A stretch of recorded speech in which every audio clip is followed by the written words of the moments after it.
COFEC, curso de formação para educadores cristãos. E eu fico muito feliz de chegar aqui e ver a casa cheia, como estamos vendo, o púlpito aqui com muito mais lideranças e obreiros do que no encontro anterior realizado esse ano.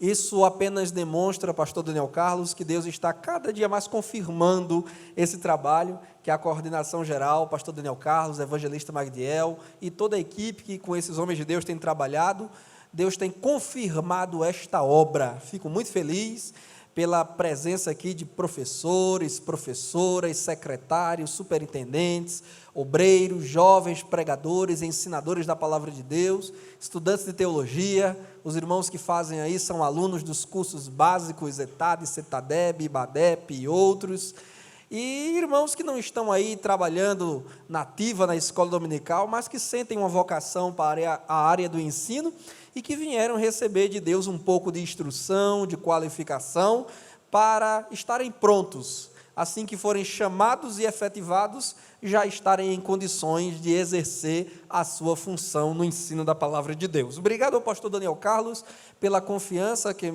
em mim está depositada para, mais uma vez, trazer uma parte aqui, um conteúdo para os irmãos. Também agradeço por ele ter, na entrada, anunciado aos irmãos o meu livro. Muitos irmãos aqui já adquiriram, outros ainda não, mas poderão adquirir hoje o livro Biblifixe, e tem tudo a ver com essa palestra que estarei ministrando hoje. Na apostila que vocês têm em mãos, é a primeira palestra, devido ao pneu do meu carro ter furado quando eu saía de casa. Furado não, ele estourou mesmo, tive que trocar o pneu, aí eu me atrasei, mas é a primeira palestra aí na apostila que os irmãos têm, e esse livro tem tudo a ver, porque a nossa palestra aqui hoje, como também o livro, é bibliologia prática, aplicada, para despertar, provocar no coração da igreja o sincero interesse de ler, estudar, crer e colocar em prática a palavra de Deus. Esse é um livro, irmãos, que traz informação e inspiração, tá bom? Aqui eu falo um pouco de como a Bíblia chegou até nós, quanto suor, quanta lágrima, quanto sangue foi derramado para que o livro de Deus chegasse em nossas mãos. Falo sobre homens de Deus que impactaram gerações através da leitura, estudo e proclamação da palavra de Deus. Tem um capítulo aqui onde eu falo sobre os comedores de Bíblia. Os comedores de Bíblia, John Wesley, Charles Wesley, George Whitefield, na Inglaterra do século XVIII. Foi o mesmo século em que a escola dominical foi fundada por Robert Hicks. Inclusive, John Wesley foi um grande propagador da escola dominical. A professora Socorro deverá falar do irmão Robert Hicks, aquele crente congregacional, na sua próxima palestra. Mas eu já antecipo aqui no livro muita coisa para os irmãos nesse sentido. E falo também sobre o fundador da nossa igreja. Há um parágrafozinho aqui rápido, onde eu falo sobre Daniel Berg, missionário fundador da Igreja Assembleia de Deus no Brasil, junto com seu companheiro Gunnar Wingren. Poucas pessoas sabem, mas Daniel Berg, mais que um missionário, um desbravador, ele foi um dos maiores colportores, um dos maiores revendedores, distribuidores de Bíblia no Brasil, no início, já tem crente dando glória a Deus, no início do século XX, quando a Bíblia era um artigo de luxo nas casas dos cristãos católicos, nesta terra tupiniquim. Os irmãos sabiam que na Idade Média, quando a Igreja Católica dominava o mundo, as Bíblias, elas ficavam literalmente acorrentadas, não é linguagem figurada, metafórica, nem hipérbole não, literalmente elas ficavam acorrentadas com correntes de aço sob os púlpitos das catedrais católicas. Ninguém podia levar para casa, porque aquilo ali era um trabalho caríssimo, não tinha impressora naquela época, não tinha gráfica, editora, todo o trabalho de cópia de Bíblia, de reprodução de Bíblias era feito à mão, levava mais de um ano para se fazer a cópia na íntegra de uma Bíblia, e o preço de uma Bíblia, se fosse nos dias de hoje, custaria aproximadamente o valor de um carro ou de uma casa popular. E hoje, graças a Deus, nós temos aí Bíblias em nossas mãos, Bíblia do homem, da mulher, da vovó, da sogra, do papai, da criança, do bebê. Meu menino de 1 ano e 4 meses, o Luquinha, tem a Bíblia do bebê em casa, coisa impensável, irmãos, na Idade Média, na época lá dos pré-reformadores. Os homens de Deus que encabeçaram o movimento protestante foi a partir de Martinho Lutero. Outras tentativas já tinham sido feitas de popularizar a Bíblia Sagrada, mas a Igreja Católica sempre mandava para a fogueira. Ela considerava um sacrilégio. Inclusive, ainda que alguém conseguisse roubar a Bíblia do púlpito da Catedral Católica, seria inútil, porque as Bíblias só estavam traduzidas em latim. E o povo não falava latim. O povo só falava a sua língua vernácula, a língua de seus pais, de sua mãe, língua de sua região.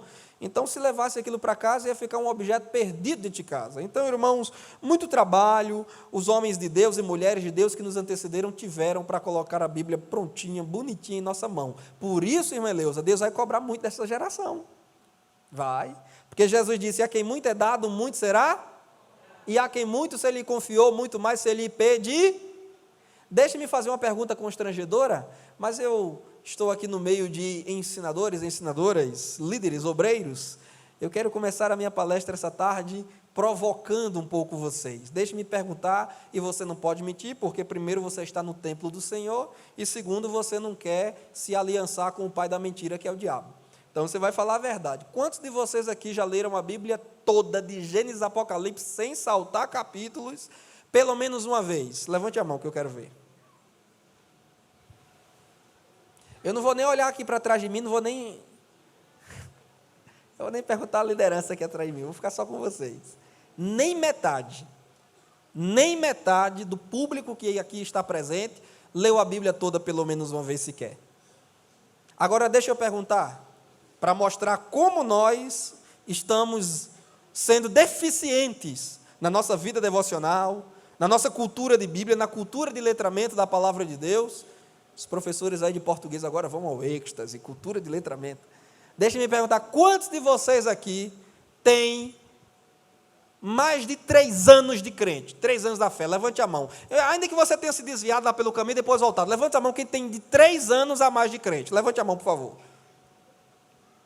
Olha aí. A maioria absoluta tem mais de 3 anos de crente, ou seja, poucos neófitos nós temos aqui hoje. O que significa que, se você tivesse adotado um planozinho de leitura anual da Bíblia Sagrada, como esse que você que adquiriu o meu livro vai receber, se você tivesse adotado um planozinho de leitura anual da Bíblia desse, desde o seu primeiro ano de conversão, estimulado pelo seu pastor, pelo seu professor, pelo seu tutor na fé, você já teve tempo de ler a Bíblia na íntegra, pelo menos 3 vezes. Tem crentes aqui que tem mais de 5 anos na fé, tem mais de 10 anos na fé. Infelizmente, tem obreiros na igreja, perdendo os dentes, com todo respeito digo isso, mas tem obreiros na igreja perdendo os dentes, em cima de púlpitos da igreja, que ainda não leram a Bíblia toda uma vez sequer. Aí ficam desconversando, né? Aí tem que estender um pouco o louvor no culto de doutrina, porque não tem doutrina, não tem palavra, aí estende o louvor até perto das 9 horas, que é para no final dar uma saudaçãozinha e depois despedir o povo. Mas quando se tem Bíblia, não vê a hora de dar 8 horas, para dizer acabou o louvor e agora vai ser palavra, porque palavra eu trouxe muito para vocês aqui hoje. Irmãos, vocês são educadores cristãos, vocês são professores da escola dominical. Vocês são mestres, Efésios 4:11, Deus deu à igreja apóstolos, evangelistas, profetas, pastores e mestres ou doutores. Nós aqui estamos enquadrados neste último ministério, embora algumas pessoas foram agraciadas por Deus com mais de um ministério. Tem gente que é pastor e é doutor, é pastor e é profeta, é pastor e é evangelista, não tem nenhum problema. Mas nós aqui estamos sob o encargo da vocação, do dom para o ensino, para o magistério cristão. E não se admite de nós, irmãos, não se admite de nós uma apatia, um desinteresse, uma indiferença, uma preguicite espiritual. Por onde eu tenho passado, eu tenho dito, eu estava com o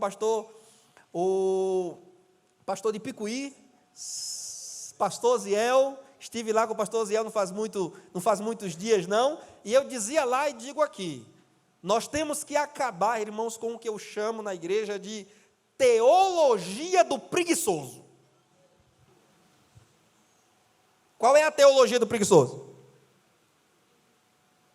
É o pastor, é o obreiro, é o dirigente, é o professor de escola dominical, é o líder, é o pregador, que sobe no púlpito, pega no microfone e diz, irmão, olha, a vida é muito corrida para todo mundo, né? É uma correria, a gente não tem tempo para nada. Olha, irmão, se você lê 5 minutinhos da Bíblia por dia, irmão, tá bom. Olha, já é uma vitamina grande para a sua... 5 minutinhos da Bíblia, irmão. Deus entende, irmão. Sabe o que é que Deus entende? Deus entende que você é preguiçoso. É isso que Deus entende. Porque ninguém aqui trabalha 5 minutos para os homens lá fora. Quem aqui vai na empresa para bater cartão de ponto 5 minutos e depois voltar para casa? Ninguém aqui na hora do almoço, do café, na pizza no final de semana, ninguém se senta na mesa para dizer 5 minutinhos só dessa pizza. Bateu 5 minutos eu paro. Não importa se está bom, se está ruim, o que eu estou comendo, deu 5 minutos eu paro. Alguém faz isso aqui? Quem aqui está namorando ou é noivo? Levante a mão. Namorando ou é noivo ou é noiva? Levante a mão, não se intimide não. Eu não vou profetizar para casamento para você não. Vou lhe entregar uma chave de fenda para lhe apertar agora. Vai na casa da namorada, 7 da noite, na quarta-feira, na sexta-feira. Quando dá 10 horas, se a mãe da moça não vai na porta, fulana, ó a hora. Se a mãe ou o pai não vai lá na beira da porta, entra, o caba, meu irmão, dá 9, dá 10, dá 11, dá meia-noite, entra a madrugada e ele está lá. Ninguém se senta, irmão, no sofá, pega o celular e diz, olha, esse é só 5 minutinhos aqui no WhatsApp, 5 minutinhos, Facebook, Instagram, o que eu tiver de ver é 5 minutinhos, bem ligeirinho, deu 5 minutos, pronto, desliguei, acabou, tchau, não quero mais saber de celular hoje. Se senta lá no sofazão, pega uma pipocazinha com queijo ralado, coco ralado, leite condensado, liga lá a televisão de 42 polegadas, coloca lá numa partida de futebol, liga lá a Netflix, porque a galera, pastor Daniel Carlos, reclama da revista de professor da escola dominical que custa R$11 a cada 3 meses. Isso é um negócio caro, a igreja devia dar essa lição para o povo. R$11, isso é um assalto, mas dá R$50 por mês para a internet mais barata e R$15 por mês para o programa mais barato da Netflix. Agora, a revista da escola dominical, que custa 11 ou 10 reais a cada 3 meses, um investimento de pouco menos de 3 reais por mês, aí é caro. A igreja tinha que dar de graça. É por isso que Jesus disse que os filhos das trevas são mais prudentes do que os da luz. Aí liga lá a televisão de 42 polegadas. Ah, meu irmão, não vê a hora passar. Tem crente que pega e dorme com o controle na mão, baba, que chega se a esposa não vem acordar ele de madrugada. Aí vem para cima de mim com essa conversa fiada de que 5 minutinhos Jesus entende. Você é preguiçoso. E eu tenho um capítulo aqui no livro que eu digo, dê a Deus a preguiça. É o título do capítulo, dê a Deus a preguiça. É um pecado que não se fala na igreja. A gente se acostumou a falar muito de adultério, prostituição, mentira, mas não fala de preguiça. Preguiça é pecado. Vai ter crente, irmã, que não vai chegar no céu por preguiça de caminhar para o céu. Pastor Isaías, achou engraçado agora, não foi? Eu não sou comediante não, mas de vez em quando eu solto essas pérolas. É por preguiça, porque Jesus disse que a porta, o caminho, tem um caminho apertado, então tem um caminho a percorrer. Por preguiça de correr, ele não vai chegar lá. Que Deus tenha misericórdia de nossas almas. Eu estou orando para que Deus envie um avivamento genuíno sobre a igreja. Um avivamento da fé, um avivamento do amor, um avivamento da santidade, um avivamento que volte a mergulhar-nos na palavra de Deus, um avivamento que desperte, que provoque, que instigue no mais íntimo, no recôndito da nossa alma, sede e fome pela palavra, para que quando a gente se debruçar sobre esse livro, a gente não veja a hora passar e queira cavar e cavar. O presbítero Davidson falava aqui sobre a parábola dos 2 construtores, e sempre que eu ministro naquela parábola, eu digo que nós cometemos um equívoco entrando aqui na sua seara de hermenêutica, não foi o que você pontuou, é uma outra questão nesse mesmo texto, mas a gente se habituou a interpretar aquele texto, imaginando, e as irmãs das classes infantis, não sei se tem professoras aqui do departamento infantil, se tiver, serve para as irmãs também, mas a gente se acostumou a interpretar aquele texto como um homem que construiu a sua casa na beira da praia, e outro que procurou uma rocha, uma montanha bem alta para construir lá em cima, e às vezes as irmãs dando aula para as crianças, crianças nas classes infantis até diz, olha, quando você vai para queimadas, você vê aquelas rochas bem altas, aquelas montanhas, pronto, o homem foi lá em cima construir, mas não é isso que o texto diz, nem Mateus, nem Lucas diz isso, e Lucas, médico como era, com a perícia que lhe é peculiar, ele ainda é mais perito do que Mateus nessa narrativa, porque Lucas deixa claro que não foi um que subiu e outro que ficou embaixo, pelo contrário, os dois estavam no mesmo nível, e eu tenho comigo uma tese de que aqueles homens eram vizinhos. A diferença entre um e outro é que, diz Lucas, um se contentou em construir na superfície e o outro cavou. Pode ler lá, está lá no livro de Lucas, é Lucas 7, se não me engano, está lá. Cavou até encontrar rocha. Ele não procurou uma rocha lá em cima, não. Ele não subiu na montanha, não. Ele cavou aonde ele estava. Porque um só fez limpar o matinho, jogou tijolo, sentou massa e construiu. O outro cavou, como um bom edificador deve fazer, até encontrar rocha firme lá embaixo, sobre a qual lançar os alicerces. Assim tem que ser o educador cristão. Assim tem que ser o obreiro, o líder, o pregador, o professor da escola dominical. Ele não pode ficar só na superfície, se contentar só com uma revistinha, não, porque foi Claudionor de Andrade que diz, foi Helena e Cabral, tem que cavar, meu irmão, cavar na palavra, ler, reler, examinar, buscar, ir para os comentários, para os dicionários, para as enciclopédias, para os manuais, para os livros históricos, os livros de ética, ler, pesquisar, para que você possa construir uma edificação sólida e firme, que possa resistir até mesmo diante das maiores dificuldades da vida, que não é a colocação que você colocou, né? Mas aqui eu faço uma outra aplicação. Amém, meus irmãos? Então aqui essa tarde eu quero chamar vocês a cavarem comigo. Vamos cavar um bocadinho? Pegue a sua enxada e agora e a sua picareta. Segunda carta de Paulo a Timóteo, capítulo 3. Sabe usar picareta, irmão? Ou você é igual aquele moço lá da parábola de Jesus, o mordomo infiel, que disse, para cavar não tenho força. Tem muito, companheiro Valdemir, tem muito líder de escola dominical com essa conversa. Para cavar não tenho força. Se você não tem força para cavar, não sabe como cavar, não sabe manusear a enxada, a picareta, a pá, o Senhor hoje vai lhe dar ferramenta, já está lhe dando, desde a primeira palestra, o Senhor está lhe dando força, ânimo, destreza nas mãos e nos olhos, para você cavar hoje aqui em nome de Jesus, e fazer um trabalho com excelência lá na sua igreja. Segunda de Paulo a Timóteo, capítulo 3, essa é a última carta escrita pelo apóstolo Paulo, de que nós temos conhecimento, antes dele ser degolado pelo imperador romano Nero. Pedro morreu crucificado de cabeça para baixo, porque Pedro era judeu.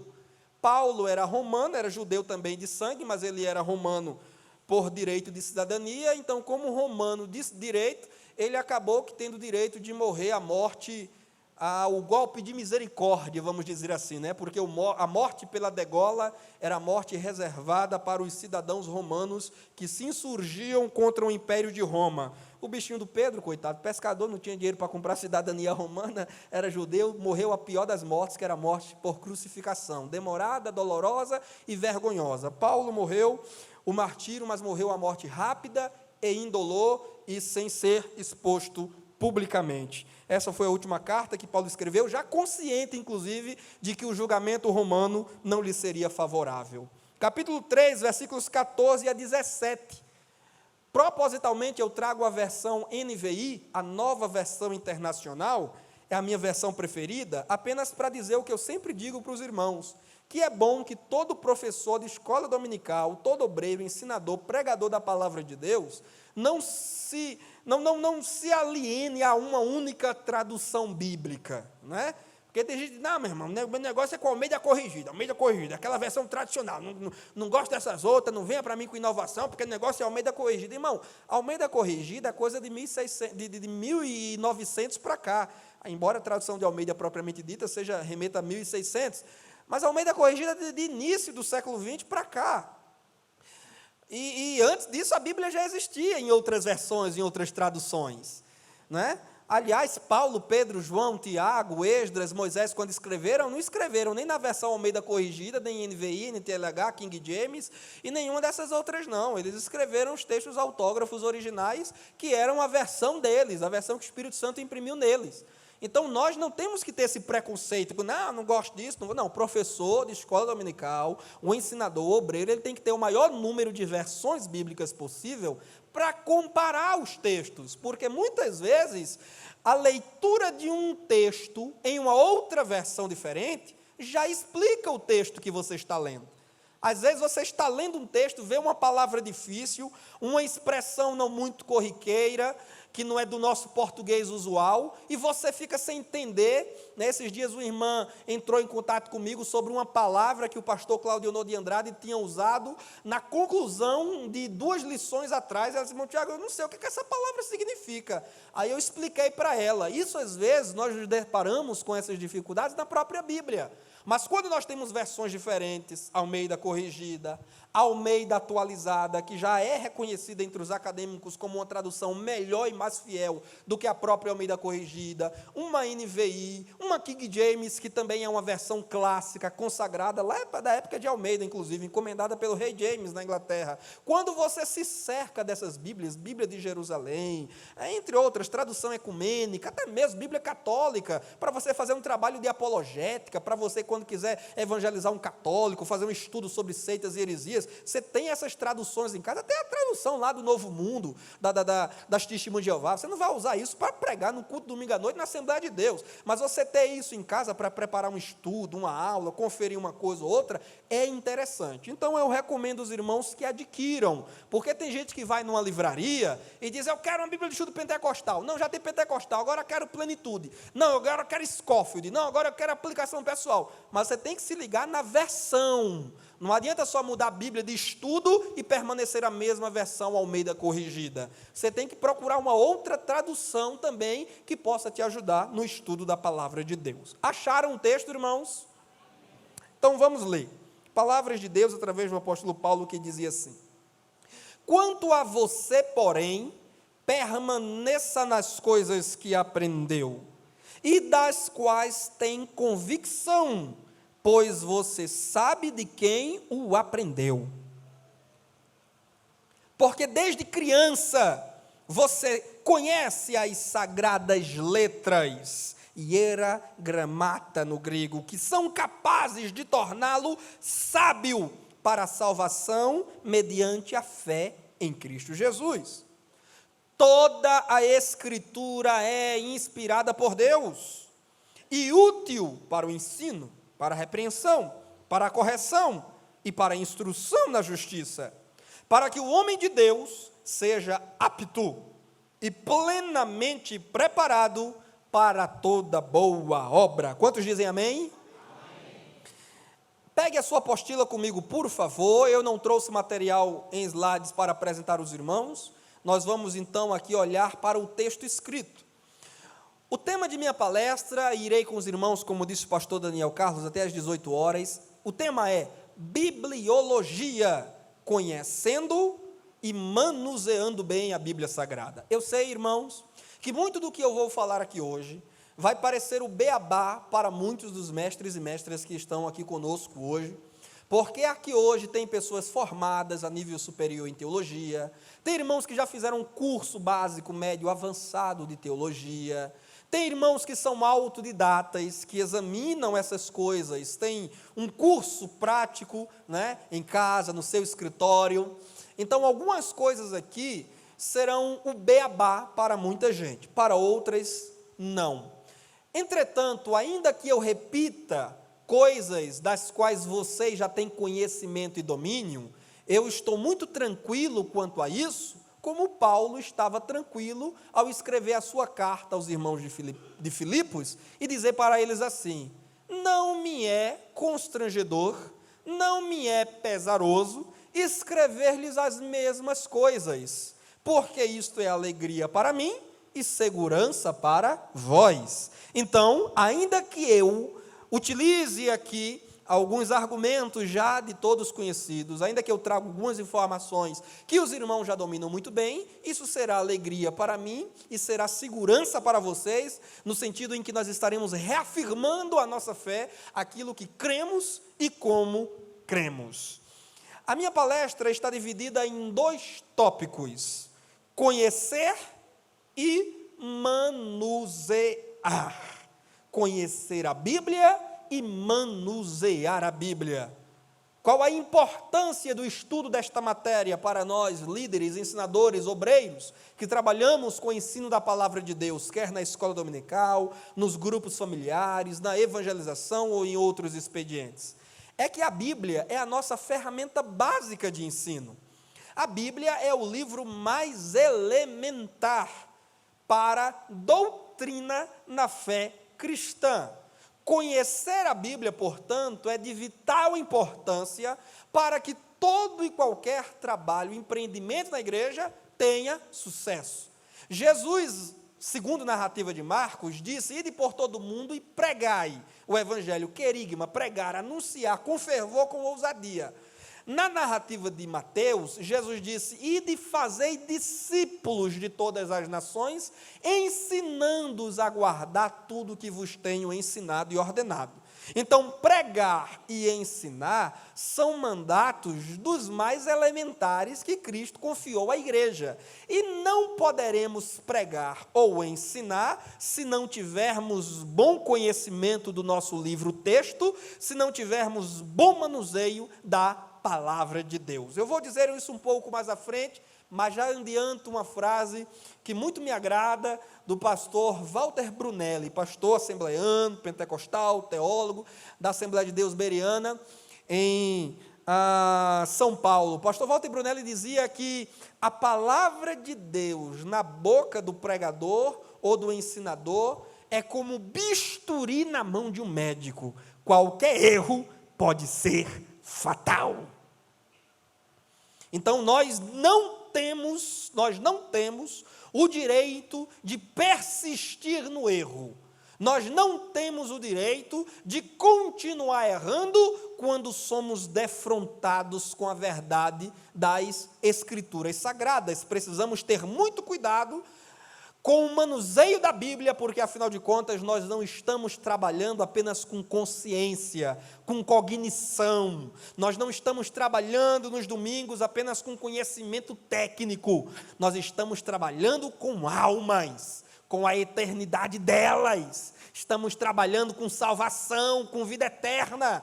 E a depender da forma como ministramos esta palavra, nós podemos colocar pessoas ou no céu ou no inferno. Deus nos ajude para que sejamos bons ensinadores da palavra de Deus. Primeiro tópico: conhecendo a Bíblia Sagrada. Meus irmãos, quantos de vocês aqui têm o livrozinho da Declaração de Fé das Assembleias de Deus? Vou pedir a gentileza de levantarem a mão mais uma vez. Quantos já adquiriram ou ganharam de presente, ou receberam aí por engano dos correios o livro da Declaração das Assembleias de Deus? Olha aí, pouca gente, irmão. Pouca gente tem um livro da Declaração da Assembleia de Deus, viu? Vou fazer uma propagandazinha aqui para a nossa irmã Lucinha, aqui ao lado na livraria, ela tem um livro da Declaração de Fé das Assembleias de Deus. Esse livro, irmãos, é um livro que traz as doutrinas elementares da fé cristã por uma perspectiva assembleiana. É o livro que traz as doutrinas conforme nós cremos. Como a Igreja de Deus, a Igreja Assembleia de Deus crê sobre Bíblia, sobre pecado, salvação, céu, inferno, vida eterna. Como a Igreja Assembleia de Deus crê as principais doutrinas da Bíblia Sagrada. É um livro que todos vocês precisam ter na sua biblioteca.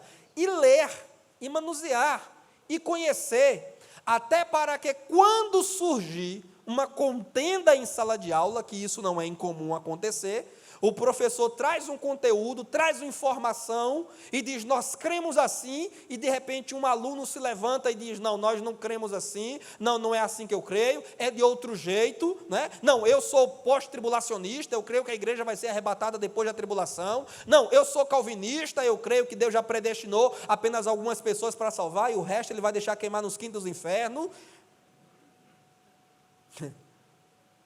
Não, eu não sou tricotomista, eu não creio nesse negócio de espírito, alma e corpo. Para mim, a alma e espírito é a mesma coisa, que eu não sei de onde foi que tiraram essa ideia de que espírito e alma é a mesma coisa, porque Hebreus 4,12 diz que a palavra de Deus é apta para discernir e dividir alma e espírito. Se ela divide alma e espírito, é porque tem uma divisão. Então, a nossa declaração, ela uniformiza, ela padroniza a linguagem a nível de Brasil. E é bom que você, professor, conheça e tenha domínio dela, para que quando essas discussões se levantarem, você dizer para o seu aluno assim, olha, meu irmão, eu respeito, você tem o direito de ter a sua liberdade de expressão e opinião, agora, a nossa igreja, a Assembleia de Deus, conforme a declaração de fé, na página tal, capítulo tal, ela crê dessa forma, e é dessa forma que eu estou ensinando para você. Ok? Então, é importante que os irmãos tenham essa declaração de fé, porque ela não é obra de um escritor só, ela não é obra de um teólogo só. A declaração de fé é resultado do trabalho de todos os pastores, presidentes da Igreja Assembleia de Deus no Brasil e dos mais eminentes teólogos que a Assembleia de Deus no Brasil conta. Homens que conhecem profundamente grego, hebraico, aramaico, que conhecem cultura, ciência, que conhecem filosofia, que conhecem ética e outros ramos, e a área jurídica, etc. e tal. Então, é um livro que uniformiza a nossa doutrina, o que nós queremos. Então, vocês precisam adquirir. Lá na declaração de fé, está vendo aí na sua apostila? Ela diz assim, na página 25, quem tem poderá consultar em casa quando chegar.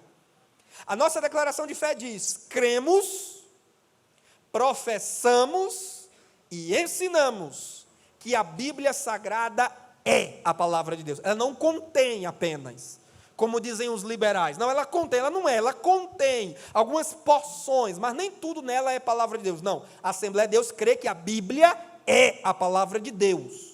E cremos que ela é a única revelação escrita. Então não tem nada aqui com reverendo Moon, ok? Que diz que trouxe uma nova revelação para complementar a obra de Cristo que ficou inacabada, um herege. Porque na cruz do Calvário Jesus disse, está consumado, tetelestai, está completo. Aí vem um cidadão e diz, não, eu vim completar. Completar o quê, se ele já completou? Ele fez tudo perfeito. Ele não deixou nada por completar. De vez em quando aparece um gaiato por aí. E é engraçado que todos eles têm suas torcidas organizadas, têm seus seguidores, seus fiéis, que vão após eles. Mas a Igreja Assembleia de Deus, nós cremos em revelação, viu, irmãos? Nós cremos nos dons do Espírito Santo. Nós cremos em profecia e em palavra do conhecimento. Dons que estão intimamente ligados à revelação. Nós cremos. Agora, revelação escrita com autoridade para a igreja, unicamente a Bíblia Sagrada. Então ninguém, nem mesmo Tiago Rosas, pode chegar aqui e dizer, irmãos, esse meu livro aqui é inspirado, viu, irmão? Isso aqui, olha, tem autoridade ao lado da Bíblia. Não, esse livro aqui pode ter erros, e eu vou ficar contente se você apresentar para mim críticas construtivas para eu melhorar numa próxima edição. Esse livro pode ter algumas informações equivocadas, fruto de meu deficiente trabalho de pesquisa. Agora, a palavra de Deus, não. Glória a Deus. Essa aqui é a mais pura verdade de todas as verdades. Dada pelo Espírito Santo, então não é obra de homem. Não foi gente que sentou, não foi Pedro que chamou Tiago, que chamou João, que fizeram um concílio lá em Jerusalém e disseram, vamos escrever um livro? Em qual autoria? 40 autores, em qual autoria? Não. O Espírito Santo deu a cada um e depois a igreja foi se encarregando de juntar esse material, reconhecendo o que era autoridade e o que não era. Escrita para a humanidade. E que o Senhor Jesus Cristo chamou as Sagradas Escrituras de quê? A palavra de Deus. Então, irmã Aparecida Mourinho, se Jesus chamou as Escrituras de palavra de Deus, quem é um teólogo formado lá não sei aonde, para vir dizer, não, a Bíblia não é a palavra de Deus. A Bíblia é um livro comum, como qualquer outro, que contém algumas porções divinas, mas que não é na sua integridade. Se Jesus, que era Deus encarnado, chamou esse livro de palavra de Deus, irmão, então é palavra de Deus. Volte para o texto que nós lemos, e está na apostila. Se você quiser, você pode deixar a sua Bíblia fechada. O texto de Paulo a Timóteo diz, tu, porém, permanece naquilo que aprendeste, de que foste inteirado, sabendo de quem o que tens aprendido, e que desde a tua meninice sabes. Primeiro, aí aqui vem o primeiro ponto da minha palestra. Sabes as sagradas escrituras. O primeiro ponto que eu pontuo aqui para os irmãos é que a Bíblia, ela constitui as sagradas escrituras. Gramata, letras ou escrituras, daí vem a palavra gramática no nosso português, né? Porque tem gente, Davidson, que acha ruim esse negócio. Está falando grego, hebraico, aramaico. Não sei para que isso, mas a gente fala português, negócio de falar, negócio está estudando grego, hebraico, aramaico. Não precisa disso. Precisa porque a língua portuguesa, não estou nem aqui entrando agora no campo da religião, da teologia, a língua portuguesa, ela foi influenciada por muitos vocábulos, expressões que vêm lá do grego. E conhecer isso, ainda que não há um nível tão profundo quanto especialistas chegam a conhecer, mas ainda que há um nível mais superficial, é bom que a gente conheça para a gente ter um discernimento melhor do que a Bíblia está comunicando para nós. A palavra gramática em português, ela vem desta palavrinha grego, gramata, letras, escrituras. Por isso que eu pontuo, a Bíblia é a gramática sagrada. Quando você vê um crente falando palavrão por aí, é porque ele não aprendeu a gramática sagrada. Quando você vê um crente, irmãos, pecando nas palavras, é porque ele não tem domínio da gramática sagrada. Contenda, fofoca, mexerico, é porque ele não aprendeu a gramática do céu. Porque quando a gente aprende a gramática do céu, aí a gente deixa de falar palavrão, a gente deixa de mentir, de enganar, de espalhar conscientemente, vou usar uma palavra agora que está aí, é uma expressão chique que está circulando agora na mídia, fake news. Quando eu domino a gramática do céu, eu não vou mais estar espalhando fake news, ainda mais quando eu sei que são falsas notícias, eu não vou mais espalhar. Por quê? Porque eu agora tenho um domínio da gramática de Deus. Assim como a gramática da língua portuguesa está aí na sua apostila, assim como a gramática da língua portuguesa, muita coisa aprendemos em casa. É verdade, a gente aprende o beabá, a gente aprende a falar, a gente aprende muitas palavras, muitas expressões, já a partir de casa, com o painho, com maninha, com os irmãos, estimulando a linguagem.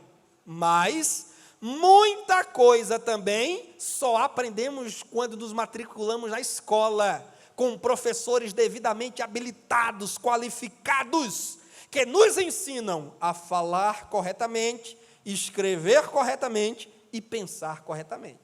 Assim também é a gramática de Deus, assim também é a gramática do céu. Muita coisa nós aprendemos em casa, com o painho que é crente, manhã que é crente, os irmãos mais velhos que são crentes. Todavia, existe muita coisa na Bíblia Sagrada, nesta gramática de Deus, que nós precisamos de uma escola para aprender, para dominar. Por isso que eu não posso concordar com quem diz que a escola dominical furta o entretenimento das famílias. Eu não posso concordar com quem diz que a escola dominical é um obstáculo para o lazer das famílias no domingo de manhã. Que não tinha que ter esse negócio de escola dominical. Não tinha que ter estudo para professor no sábado à noite, porque isso é dificuldade, é um fardo a mais, é um peso a mais sobre essas pessoas. Libera esse povo para ir para o shopping, para ir passear, para ir para as praias. Irmão, estudo de professor aos sábados e escola dominical no domingo de manhã não é fardo, não é peso, não é canseira, não é atrapalho, não é furto de horário e nem é intervenção no entretenimento e no lazer de ninguém. Aliás, já dizia um teólogo, um servo de Deus, que há muito maior poder restaurador em 5 minutos de adoração do que em 1000 noites de folia. Está na escola dominical todo domingo de manhã, coopera muito mais para o alívio da alma do que os entretenimentos deste mundo. A igreja precisa. Vocês não podem aceitar, líderes da escola dominical, vocês não podem baixar a cabeça para quem quer acabar a escola dominical em suas igrejas. Não pode. Aleluia. Gente omissa, gente que quer empurrar a escola dominical com a barriga, não se junta. Gente que não comparece, só faz criticar professor de escola dominical. Porque tem alguns por aí que fazem curso de teologia pela internet durante 6 meses, recebe um diploma em casa, aí já se acha a nata da teologia na Paraíba, em Campina Grande, já se acha o Antônio Gilberto, conselheiro da CPAD, aí sai por aí agora criticando a escola dominical, criticando o professor, falando mal de todo mundo. O cara não pisa o pé, faz 3 trimestres de 2018 que ele não pisou o pé na escola dominical, mas para ter a línguazinha felina, para estar falando, criticando, julgando e detonando é com ele mesmo. Mas com vocês, eles não podem ter vez.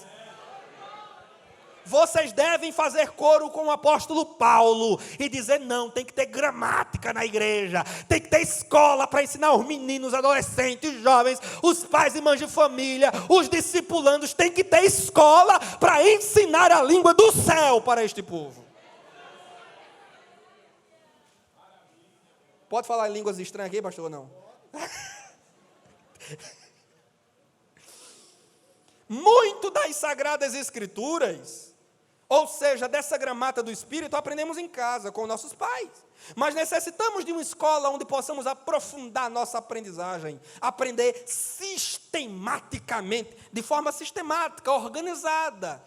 O currículo da CPAD é um currículo muito bom, irmãos. Você começa do berçário e vem para a classe de adulto, velhinho gagá, do começo ao fim da vida, aprendendo a palavra de Deus, começa tomando leitinho nas classes infantis, aí vai roer mocotó nas classes de senhoras e senhores. Isso é uma bênção, irmão.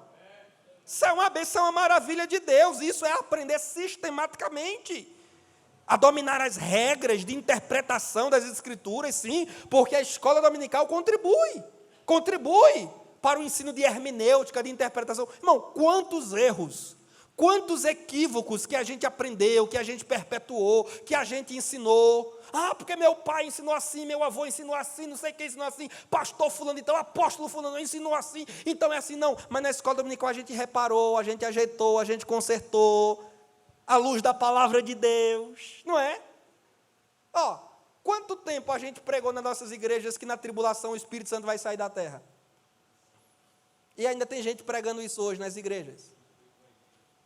Não, mas ele vai sair, ele vai subir, que eu estou até hoje procurando esse versículo na Bíblia Sagrada que diz que o Espírito Santo vai sair da terra e vai para o céu com a igreja, que eu não encontrei. Já li a Bíblia 7 vezes, de Gênesis 1 a Apocalipse 22, e não encontrei entre os 31.173 versículos da Bíblia Sagrada, um só que diga que o Espírito Santo vai sair da terra e vai se embora para o céu e vai deixar a gente aqui largado, abandonado. A gente não, quem ficar. Largado e abandonado com o anticristo. E o pior é que quem diz que o Espírito Santo vai sair da terra, diz que vai haver salvação na grande tribulação. Irmão, como é que o Pai, o Filho e o Espírito Santo não vai estar aqui e vai ter salvação nessa terra? Ah, é porque as pessoas vão lembrar. Eu li a Bíblia e Jesus disse que quem vos fará lembrar é o Espírito Santo da verdade. Jesus disse, ninguém pode entrar no reino de Deus se não nascer da água e do... Se o Espírito não vai estar aqui, como é que alguém vai nascer da água e do Espírito para poder ver o reino eterno de Deus? Eu já ouvi pastores de peso na igreja, irmãos, dizer que na época da grande tribulação, quando a igreja subir, a Bíblia vai se tornar um livro sem valor, comum, como o Jornal da Paraíba, do Correio, Estadão, Veja, o Escambau. A Bíblia vai perder o valor. Eu já vi gente de influência na igreja dizer isso com a casa cheia. Mas Jesus disse, passará céus e terra, mas a minha palavra não há de passar, irmão. Vem tribulação, a Bíblia perde valor? Não, ela continua a Bíblia, a palavra de Deus poderosa. Vem milênio, a palavra de Deus perde valor? Não, ela continua a palavra de Deus, vive e poderosa. Ela não morre, a Bíblia não tem prazo de validade, não. Ela é eterna, já dizia Martinho Lutero. A Bíblia nem é antiga, nem é eterna, nem é antiga, nem é moderna. Ela é eterna. E Lutero não disse nenhuma novidade, porque Isaías já dizia isso 600 anos antes de Cristo. Seca-se a erva, cai a sua flor, mas a palavra de Deus permanece eternamente, irmão. Por 50 anos, a Igreja Assembleia de Deus alimentou uma profunda rejeição ao estudo teológico, o que atrasou, a gente ficou atrás dos calvinistas, dos reformados, porque por 50 anos, homens de Deus como João Colenda, Bernard Johnson, Antônio Gilberto e outros, enfrentaram uma resistência muito grande na nossa igreja, contra o estudo teológico. Hoje é uma maravilha, hoje tem aí curso, base de teologia, brigando um com o outro, disputando território. Mas na época, 50 anos atrás, era luxo, isso não era meu tempo, óbvio, a minha carinha de novinho aqui. Mas eu estudo um pouquinho da história da nossa igreja, sei. E já ouvi muitos homens de Deus ensinando, inclusive nesse púlpito, e eu gravei. Por quê? Porque a gente leu lá em Corinto, Paulo dizendo que a letra mata. Aí a gente criou uma interpretação, porque tem interpretação e tem interpretação. Tem gente que acha muito, interpreta pouco. A gente fez uma interpretação de que a letra mata é o estudo teológico. Mata, adoece. Está igual os padres católicos. Não leia muito a Bíblia não para não ficar doido. Isso é herança do catolicismo romano. Escravidão. Professora doutora em linguística, Lucília Garcês, dizia que se você quer dominar um povo, prive esse povo da leitura. A melhor forma de você dominar um povo é sustentando o povo na ignorância. É por isso que tem muitos governos por aí que não investem em educação, porque não tem interesse que você cresça, que você conheça, porque a educação, ela liberta. Isso aqui não tem nada a ver com Paulo Freire, não, tem a ver com Jesus. Conhecereis a verdade e a verdade vos libertará. Entende, irmão? Então, tem nada a ver. Quando Paulo diz que a letra mata, vai ler lá o contexto, não é, Davidson? É a letra da lei de Moisés, lida e aplicada friamente, sem o espírito vivificador que vem com Cristo no Novo Testamento, que ordenava a morte ao transgressor sem piedade, sem pena. Adulterou, foi pego no adultério, vai morrer. Amaldiçoou o pai e a mãe, vai morrer. Praticando idolatria, foi pego, vai morrer. A letra mata, a lei de Moisés ordenava a morte, a sentença de morte. Mas Deus amou o mundo de tal maneira que enviou seu Filho unigênito para que todo aquele que nele crê não pereça, mas tenha vida eterna. Então, para de interpretar achar e vamos interpretar. Segundo ponto, irmãos. Aliás, ainda nesse primeiro ponto, último parágrafo, eu digo, é por ser escritura sagrada que tudo deve a ela se submeter. E é também por isso que ela deve ter primazia, professores, em nossa prática docente, em nossa prática enquanto professores, ensinadores, ao invés de testemunhos intermináveis.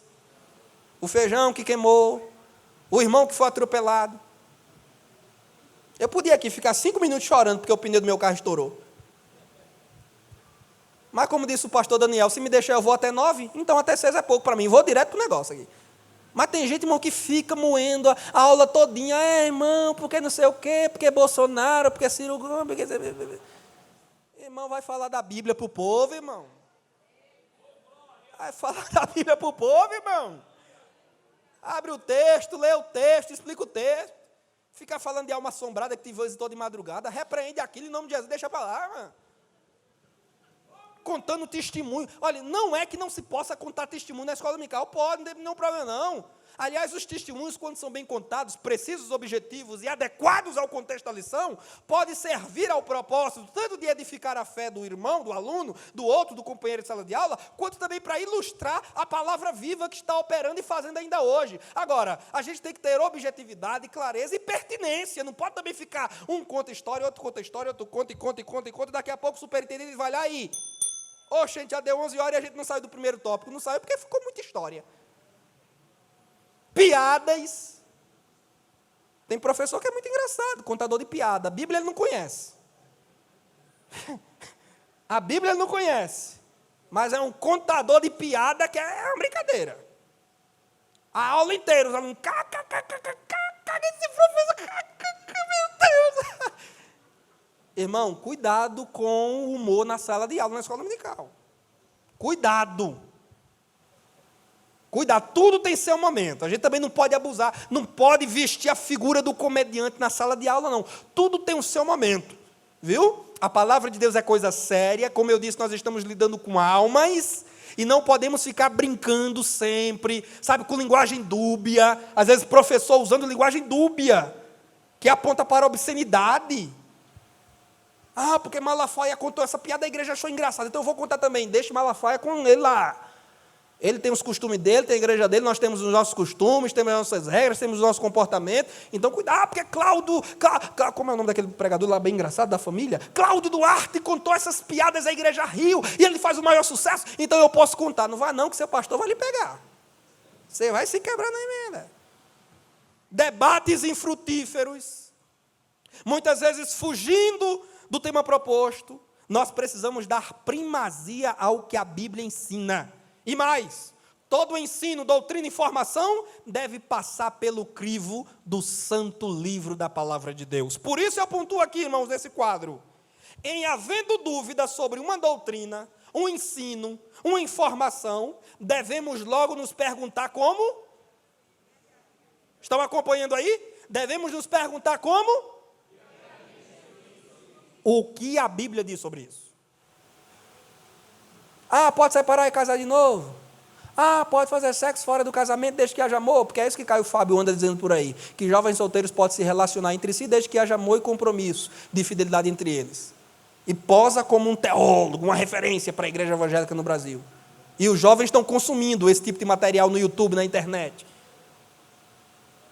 A gente tem que se perguntar o que a Bíblia diz. Mas doutor fulano disse, ok, doutor fulano disse, bacana, legal, ótimo, gostei da opinião do doutor fulano. Mas vamos para a Bíblia para ver o que é que ela diz? Biblifique-se. Amém, meus irmãos? Somente depois de consultarmos o que a Bíblia tem a dizer, é que nós vamos, em havendo necessidade, recorrer ao auxílio dos especialistas. Segundo ponto, Paulo disse que as Sagradas Escrituras podem fazer-nos sábios para a salvação. Portanto, a Bíblia Sagrada tem poder de fazer-nos sábios para a salvação. Os reformadores resgataram, lá no século XVI, 1517 e um bocado, a autoridade suprema da Bíblia Sagrada em matéria de salvação. Especialmente naquele período em que a tradição da Igreja Católica se julgava acima da Bíblia, como até hoje a Igreja Católica considera a tradição da Igreja superior à Bíblia. Sola Scriptura é um termo em latim que resume o labor dos reformistas, no sentido de dizer que somente as Escrituras, é isso que significa. Quando você ouvir essa expressão sola scriptura, é um termo em latim que significa somente as Escrituras, são suficientes como regra de fé e prática. Falei agora há pouco para os irmãos sobre a nossa declaração de fé das Assembleias de Deus. Mas mesmo a declaração de fé das Assembleias de Deus não é um texto canônico, não é um livro inerrante. É possível que, ainda que tendo passado e tendo sido produto da cooperação de centenas de homens de Deus, ainda assim é possível que haja erros naquele material. E havendo erros, e sendo de fato erros, uma próxima edição o corrigirá. Apenas a palavra de Deus pode se colocar como regra de fé e prática para a igreja. A Bíblia é um livro suficiente para a nossa salvação eterna. Embora, ressalto, isso de modo algum implique em anti-intelectualismo ou rejeição ao trabalho literário dos mestres que Deus levantou na igreja para auxiliar-nos no progresso do conhecimento. Paulo mesmo era um exímio leitor de livros. Aliás, irmãos, há uma curiosidade aqui. Pegue, por favor, e leia para a gente. 1 de Paulo a Timóteo. Aqui tem 2 de Paulo, mas eu quero que vocês abram primeiro livro de Paulo a Timóteo, capítulo 4 e versículo 13, por favor. 1 de Paulo 4, 13. Quem lê numa voz bem firme e vigorosa? Ou do púlpito ou da nave da igreja?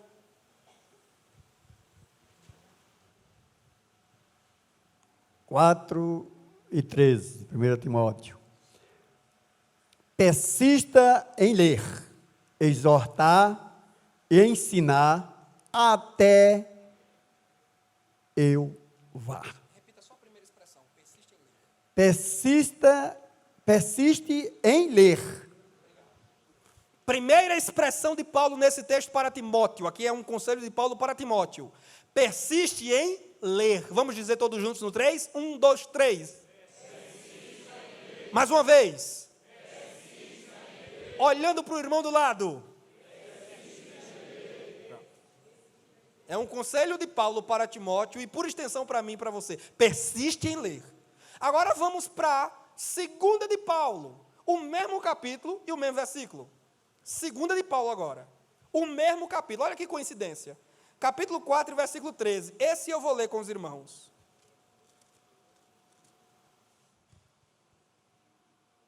Paulo diz, quando você vier, Timóteo, ele está numa masmorra romana, fria, inverno está chegando, se sente só, mas ali em companhia de Lucas, o médico amado. Ele diz a Timóteo: Timóteo, quando você vier e venha depressa, traga a capa que deixei na casa de Carpo em Troade, e também traga o quê?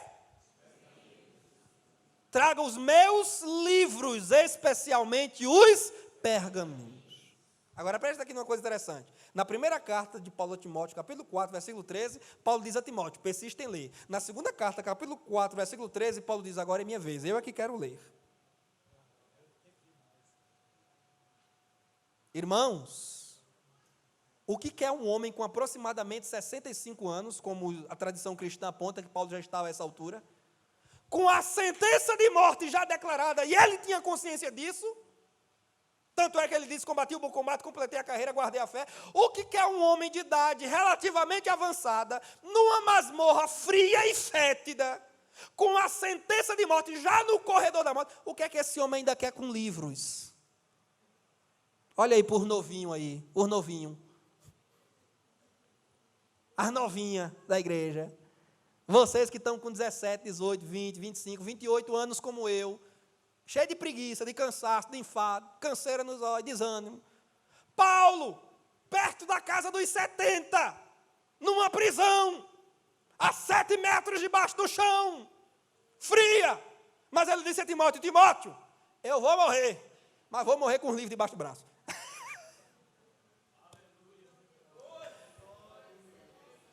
Nós não podemos fazer apologia à ignorância, irmãos. Não podemos. Pastor Daniel Caso, já estou entrando na sua seara, né, pastor? Deixa isso para lá. Pastor Daniel Caso, na última palestra, vai falar isso muito bem para a gente. Se o desejo de Deus, volte aí na página 2, se o desejo de Deus, lá em cima, é que todo homem seja salvo, como ele diz em 1 Timóteo 2,4, e também que sejamos sábios, como está escrito em Provérbios 8,33, então mostremos aos homens o caminho do céu, tal qual está colocado na Bíblia. Ofereçamos às crianças, adolescentes, jovens, adultos e anciãos a sabedoria da palavra de Deus, que pode fazê-los mais sábios que os mais sábios mestres deste mundo, como dizia Davi, no Salmo 119, versos 98 e 99. Aí eu coloco no quadradinho em destaque: a escola dominical deve ser um lugar para fazer salvos e sábios. Amém? Vamos repetir isso tudo junto? A frase inteira, nessa devida ordem, para ficar gravado, porque a repetição é um exercício de pedagogia, de memorização. Vamos dizer: 1, 2, 3. A escola dominical deve ser um lugar para fazer salvos e sábios, nesta devida ordem. Terceiro ponto. Paulo havia dito no texto que as Escrituras podem fazer-nos sábios pela fé em Cristo Jesus. Portanto, o terceiro ponto é que a Bíblia demanda fé daquele que a usa, que a lê ou que a ouve. A Bíblia é um livro de fé. Não se pode compreendê-la corretamente, nem sequer aceitar sua autoridade divina, senão por meio da fé. Hebreus 11:6, sem fé é impossível agradar a Deus. Não podemos lidar friamente com a Bíblia, como lidamos com um livro de fórmulas químicas.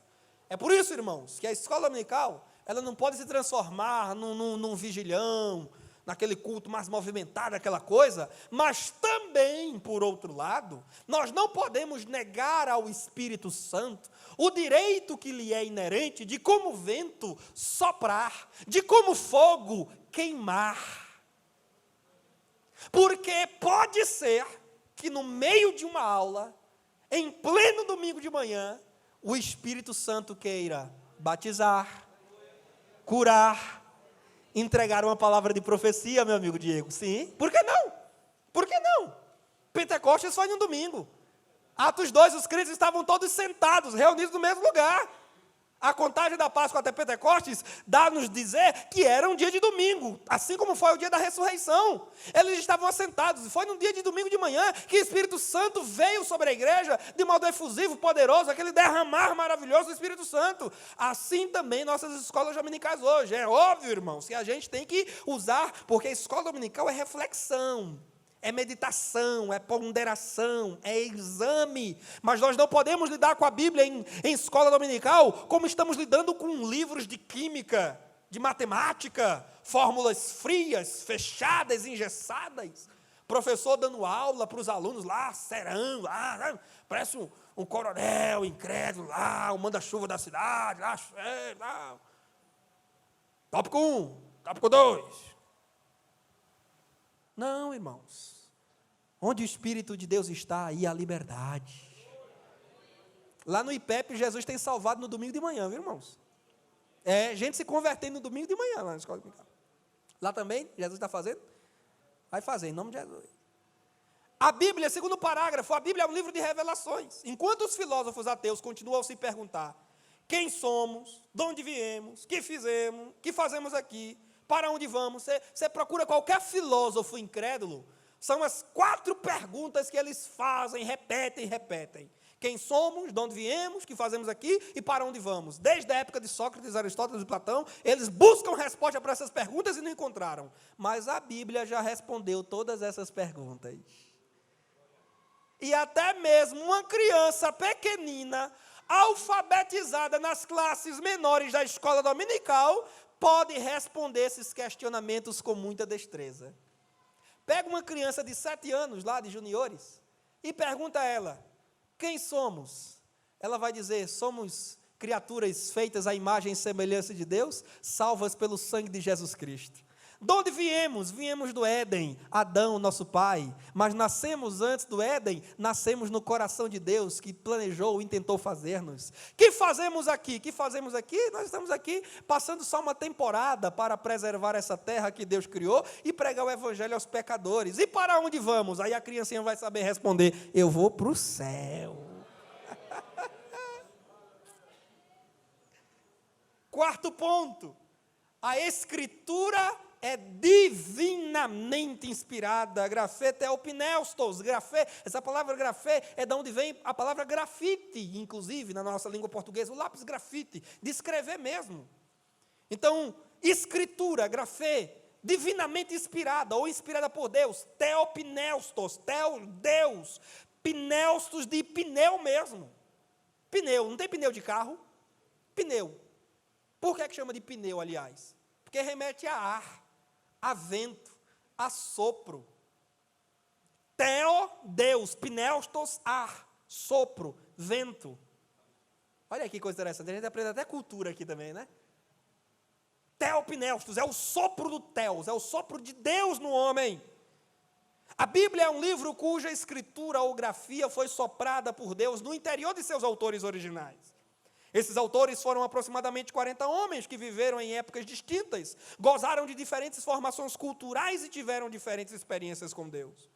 Uns receberam a mensagem a ser escrita diretamente de Deus, enquanto sozinhos ouviam a sua voz, assim como Moisés no deserto, no Sinai, ou João, o apóstolo, na ilha de Pátimos.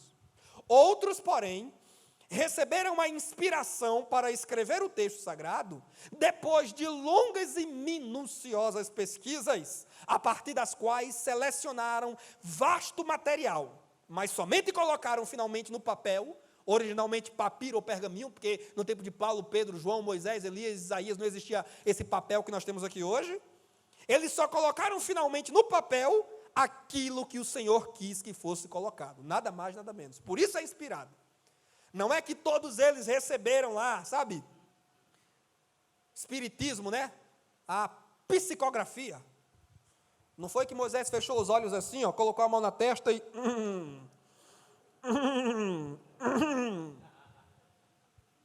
Não, teve isso não. Deus falou e Moisés foi escrevendo. Muita coisa Deus escreveu nas pedras lá que Moisés lapidou. Deus escreveu com o próprio dedo dele, como o Pentateuco, a Torá de Moisés diz. Mas outras coisas Moisés teve que escrever. Jeremias teve que escrever, Isaías teve que escrever, Esdras, que era escriba, e essa palavra escriba remete a escrivão, teve que escrever. Lucas, então, Lucas teve que colocar, meu irmão, cadernetazinha debaixo do braço, agendazinha no outro, e sair de porta em porta, coletando história, buscando se informar, como é que foi o que aconteceu, vocês ouviram Jesus, quais milagres ele operou, que vocês têm conhecimento, e ele ouvia o povo e ia anotando. Por isso que ele diz lá no início de Lucas, né? Minuciosamente ele averigou. Então tem coisas que Deus dá assim, a mensagem diretamente para nós. Moisés escreve isso e isso, e Moisés ia escrevendo. Mas teve coisas que Deus botou Lucas na rua para correr atrás. Aliás, aqui está uma lição para nós, professores e professoras pentecostais. Tem coisas que Deus nos dá no recinto secreto da oração. Tem mensagens que nascem de joelhos. Tem mensagem que Deus coloca no nosso coração enquanto a gente está lá com a cara no pó e a Bíblia aberta do lado. Mas tem mensagem que Deus diz assim: ei, caba velho, senta aqui na escrivaninha, revira esses livros aí tudinho, liga para o pastor Isaías, liga para o pastor Jair, liga para o pastor Edson, professor, decano da escola dominical em Campinas, consulta, se informa, vai ver, faz um curso de grego, de hebraico, estuda, compra uma Bíblia, vai para a nota de rodapé. Tem coisa que é assim, tem coisa que Deus dá de bandeja, mas tem coisa que Deus manda a gente ir atrás, correr, bater de porta em porta até encontrar. Agora tem crente que só quer assim. Só quer assim. Irmão, todo professor de escola dominical tem que ter uma biblioteca, viu? A Bíblia Sagrada, ela desfruta de dois tipos, dois níveis de inspiração. Inspiração verbal, do verbo mesmo. Essa palavra verbo, também de origem grega, logos, significa palavra. A Bíblia ela é inspirada no sentido de que as suas palavras, cada uma delas, são fruto da atividade divina sobre o coração dos seus autores. Os textos originais, chamados autógrafos, desfrutam de inspiração divina, de modo que podemos ter certeza absoluta de sua autoridade, inerrância e infalibilidade. Autoridade, doutrina. Inerrância, não erra. Infalível, infalibilidade, não falha. Podem, presta atenção aqui, igreja, ó, isso aqui é interessante, ó, presta atenção aqui, ó. Podem haver erros e alterações nas cópias manuscritas e nas traduções. Podem ter erros. Já peguei erro na Almeida Corrigida, já peguei erro na NVI, na NTLH. Todas as traduções são passíveis de erros. Mas os textos originais, escritos à mão por Moisés, Esdras, podemos ter certeza absoluta de que esses textos não tinham quaisquer tipos de erro. John Wesley dizia: se existe um só erro na Bíblia Sagrada, então pode haver outros 1000. Logo, ela não é digna de crédito e de autoridade. Sabe por que é que nós temos certeza, irmãs, de que a Bíblia Sagrada, nos seus originais, ainda que nós não tenhamos acesso a eles, eram isentos de qualquer tipo de erro, gramatical, histórico, teológico, etc. Porque, segunda de Paulo a Timóteo 2,15, Paulo diz: procura apresentar-te a Deus como obreiro aprovado, que não tem de que se envergonhar, e que maneja bem o quê? A palavra de quê? Se é a palavra da verdade, não tem erro nela. Jesus disse que as Escrituras, João 10,35, a Escritura não pode falhar. João 17,17, Pai, santifica-os a tua palavra é a verdade. Então, se a palavra é a verdade e não pode falhar, pode dar a aula domingo que vem tranquilo. Pode dar, viu, irmão Sávio? Sem medo. Olha, pode dar uma aula segura, bacana, não titubeie, não vacile, não gagueje, não sei se está certo, não sei se está errado. Pode dar uma aula com convicção de que a Bíblia Sagrada, ela não tem erros, é a palavra de Deus. Na página 3 eu digo: alguém certa vez está em destaque no quadrinho. Alguém certa vez perguntou a um humilde crente: e se eu provasse? Um estudante, um doutor em matemática, chegou para um cristão humildezinho, simples, com pouca instrução secular, e lhe fez a seguinte proposta: e se eu provasse por cálculos matemáticos que a sua fé está errada? E se eu provasse? E se eu provasse pela física quântica? E se eu provasse pela arqueologia que a sua fé está errada?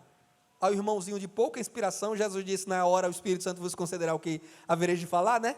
Na hora, o irmãozinho de pouca instrução respondeu: se você, por fórmulas matemáticas, provar que a minha fé está errada, eu vou esperar pacientemente até que você encontre o erro de cálculo. Não tem erro na Bíblia Sagrada, irmãos, glórias a Deus. Manuseando, é o segundo tópico na página 3, manuseando. Acabei de citar o texto de Paulo a Timóteo, capítulo 2, versículo 15, na segunda carta. Procura apresentar-te a Deus aprovado, como obreiro que não tem de que se vergonhar e que maneja bem a palavra da verdade. Irmãos, nesses 10 minutos que ainda tenho, eu pontuo para os irmãos que a aprovação da liderança da escola dominical, a aprovação dos que pregam, dos que ensinam, ela passa por duas qualidades. Primeiro, não ter de que se envergonhar, isso aqui tem a ver com ética. E segundo, tem a ver com bibliologia, manejar bem a palavra da verdade. Quando Paulo diz não ter de que se envergonhar, presta atenção aqui, ó. Isso aqui não é no sentido de dizer não seja tímido, não é isso. Quando Paulo dizer que não tem do que se envergonhar, não é para ser uma pessoa tímida, encabulada, não, porque isso aí, como eu pontuo, tem a ver com temperamento, personalidade, não tem nenhum problema. Deus usa pessoas tímidas também, não tem nenhum problema quanto a isso, não. Quando Paulo diz não ter de que se envergonhar, significa não ter nada em sua vida de que você venha sentir vergonha, ou ser envergonhado publicamente. Ou seja, é ter um caráter e uma conduta irrepreensíveis. Não poucos ensinadores estão perdendo a autoridade diante de seus ouvintes, porque trazem sobre si a mancha do mau caratismo e uma péssima reputação. Não vou enfatizar muito isso aqui, porque nós já nos distanciaríamos da proposta da nossa palestra aqui hoje, mas tome nota disso. Professores viciados em pornografia, professores agressores de suas esposas, professores conhecidos como trambiqueiro, no mercadinho onde as professoras infantis vão comprar o lanche da criança,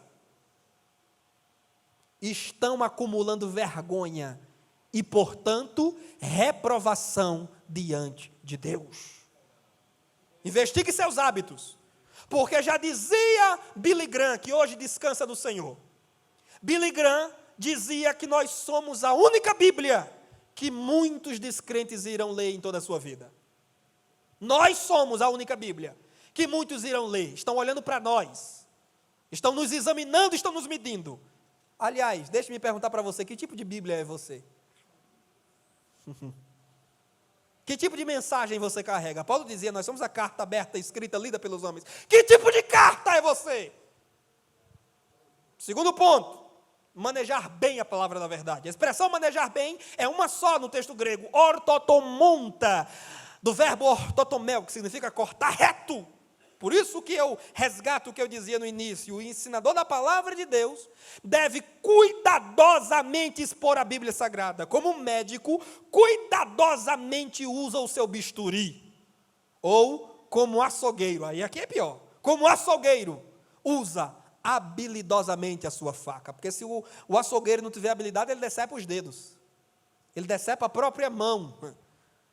Tem professor colocando, como o Davidson mostrou aqui para a gente, né? Toma uma mulher e adultera com ela, decepando a própria alma. Se bem que ali, eu tenho ali umas suspeitas, pastor Oswaldo. Eu tenho umas suspeitas que aquele camarada, ele não pecou, não foi nem pela falta de interpretação. Ele pecou porque ele era malandro mesmo. Irmão, aliás, tem interpretação, tem interpretação e tem malandragem mesmo. Tem um bocado mais. Obrigado, pastor Leandro. Então eu vou refazer, ficou melhor, pastor Leandro Barbosa. Tem interpretação, tem interpretação e tem má intenção para rimar. É o que ele tinha. Ali não foi problema da interpretação, não. Foi gente malandra, que só quer um pretexto para pecar. Eu conheço um bocado de pretexto, a gente pensa que é coisa de outro mundo, que é coisa de Globo, fantástico, mas tem gente perto da gente. Eu conheci um que vinha aqui tomar aula comigo aqui no Tempo Central, vinha tomar aula comigo aqui. E sabe o que ele dizia? Eu tenho 3 mulheres mesmo. Abraão não tinha? O malandro. Abraão não tinha? Foi logo para a poligamia do Antigo Testamento. Por que não foi para Jesus? Mateus 19. No princípio, criou Deus macho e fêmea e disse, deixará o homem pai e mãe e unir-se à sua mulher, e serão os dois uma só carne, não é 3 uma só carne, como o Mr. Catra, que morreu agora, a filha dele, que é pastora, disse que ele se converteu. Deus ajuda que ele tinha se convertido mesmo, porque senão desceu para o inferno redondo. Se converteu, subiu para o céu. Aleluia, glória a Jesus. Mas o homem que tinha 3, 4 mulheres, não sei quantos filhos, deixará pai e mãe e a sua mulher, e serão os dois, uma só carne. O projeto original de Deus não é 3, não é 4, nem é 5. É 2, transformando-se em uma só carne. Isso é Bíblia. Manejar bem a palavra de Deus. Agora, irmão, deixe-me terminar nesses 5 minutos que ainda tem. Retomando o texto inicial da segunda de Paulo a Timóteo 3, 14 a 17. Acrescento que o manuseio da palavra de Deus, estão me acompanhando? O manuseio da palavra deve levar em conta que ela é proveitosa. No grego significa vantajosa, lucrativa. Ela dá lucro, irmão, para quem trabalha com ela. Eita coisa linda. Eu gosto disso, pastor João. Não vai dar lucro, não é lucro da teologia da prosperidade, não. É lucro da prosperidade da teologia. Eu não defendo teologia da prosperidade, eu defendo prosperidade da teologia, pastor João. Quem trabalha com a Bíblia tem lucro dela.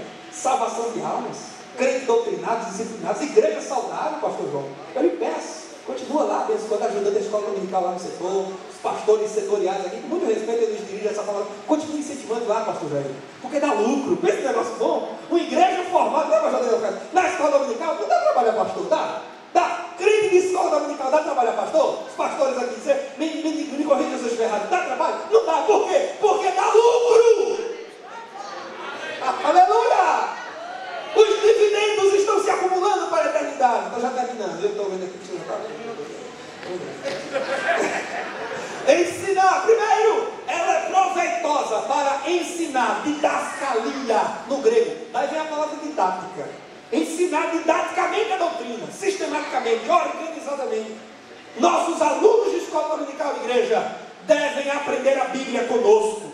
Precisamos nos certificar de que estamos contribuindo para uma cultura de letramento na palavra de Deus e não somente promovendo encontros sociais aos domingos. Irmão, eu tenho sido um ardoroso defensor, modéstia à parte, de que nós devemos sempre nos referir à escola dominical, preferencialmente não como escola dominical. Eu gosto da EBD, sabe, irmão? EBD. A gente não pode perder o sentido da EBD, Escola Bíblica Dominical. Antes de ser dominical, ela é bíblica. Então tem que ter Bíblia na escola dominical. Tem que ter palavra de Deus. Os alunos, a igreja, precisam aprender a manusear a Bíblia na escola dominical. Segundo, a Bíblia ela é proveitosa para redarguir. O que é que significa essa palavra bonita? No grego é legechos, ou elegekos. Porque esse H se pronuncia com som de K, elegekos, que quer dizer verificar, testar. Olha aí, a Bíblia serve para verificar, testar e provar as nossas convicções, porque há muitas crendices, irmãos, por aí, há muitas superstições e distorções teológicas plantadas ao longo das datas, se perpetuando na igreja, através de pregações, hinos e até de livros mal escritos. Que é um exemplo, vou lhe dar um, que os jovens têm cantado muito na igreja. E pensa numa música que eu não gosto. É aquela música que os jovens andam cantando por aí, está fazendo o maior sucesso esse cantor. Silas, parar de reclamar, porque bebê, babá. Quem lembra dessa música? Vocês lembram, vocês não tinham, vocês se lembram. Silas, parar de reclamar. Porque eu li lá, não, porque o hino foi escrito para dizer que Paulo estava adorando, mas Silas estava reclamando. Então pintaram Silas da figura do murmurador. Mas eu li Atos 16 e diz que Paulo e Silas oravam e cantavam. Irmãos, desculpe, os amados obreiros, pastores que aqui estão, mas se eu sou dirigente de igreja, esse hino só canta uma vez. Eu ia lá no finalzinho, irmã regente, por favor, me dá esses castelos tudo aqui. Tira esse hino da pasta. Por quê, pastor? Porque esse hino não é só extra-bíblico, ele é antibíblico. Ele fere a Bíblia. Está pintando Silas. E Silas era conhecido na igreja primitiva como exortador. Exortador significa aquele que anima, que provoca fé. Como é que alguém que provoca fé, que anima, e que a Bíblia diz claramente que ele cantava junto com Paulo, pode ser chamado de murmurador? Mas está aí, a gente está cantando e pregando isso. 30 segundos. Corrigir. A Bíblia era apta para corrigir. Significa restaurar ao estado correto. Porque tem muita gente chegando na igreja quebrado. Tem muito aluno chegando na escola dominical quebrado, arrasado, destruído pelo pecado ou pelas heresias. Mas na escola dominical a gente vai dar o remédio. E vai recuperar, pastor Casimiro, doente. Vai trazer ao estado normal que Deus deseja para ele. Vacina e remédio na escola dominical, glória a Deus. E para terminar, a Bíblia era apta para instruir, na outra página 4. Instruir e educar. Do grego paideia, que significa treino de educação infantil, que diz respeito ao cultivo de mente e moralidade. É o cultivo e crescimento da alma, do crente, nos bons valores da justiça divina. Não foi tensionando cultivar uma mente saudável e bons valores nas crianças inglesas que Robert Hayes, crente congregacional do século XVIII, tomou a iniciativa de fundar a escola dominical? Sigamos-lhes os passos, irmãos. Eu só quero terminar apenas citando 2 parágrafos abaixo, e agora eu termino mesmo. Precisamos fazer resistência. Localizou esse parágrafo? Precisamos fazer resistência aos ataques do diabo, que quer descriminalizar a maconha, ampliar direito de aborto até o 3º mês de gestação e colocar a ideologia de gênero nas escolas. Precisamos resistir a esses ataques por meio de nossos valores e verdades. Como Paulo disse a Timóteo, guarda aquilo que te foi confiado. A palavra guardar no grego é filaxon, que significa coloque os olhos em, vigie em posição militar. Aqui eu termino dizendo aos irmãos, a escola dominical, pastor Daniel Carlos, está colocada por Deus na igreja, como o Senhor está colocado aqui para mim. Vigiar com os olhos em cima. A escola dominical, filaxon, coloque os olhos sobre. Pastores, coloquem os olhos sobre. Vejam o que é que os músicos estão cantando, o que é que os pregadores estão pregando, o que é que os professores da escola dominical estão ensinando. Superintendentes, façam o seu trabalho de superintendente. Supervisionem, porque superintendente é supervisor. Coloque os olhos sobre, para que nós mantenhamos firmes as nossas doutrinas pautadas na palavra de Deus. Amém.